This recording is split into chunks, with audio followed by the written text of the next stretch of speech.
Здравейте, аз съм Гежда Тритър, вие сте с Trade Magic епизод 4. Тук сме с един доброволец, на който се съгласи да му покажем няколко фокуса. Кажи ми сток някъде. Жокер.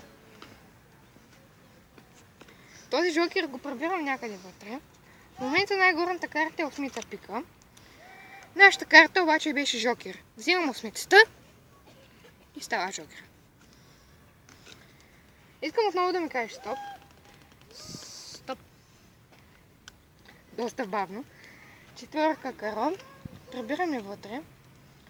В момента най-горната карта е жокер.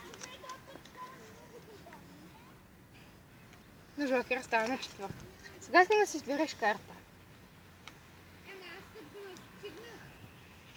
Искам да си я провериш. Покажи на камерата. Искам да я провериш къде ти пожелаеш.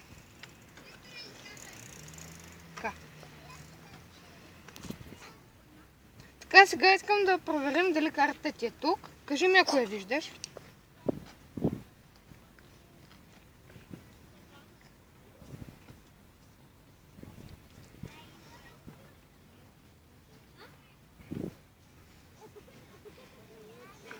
Тук ли е? Не. Оставам да седят на земята. Както виждате, моите ръце са празни.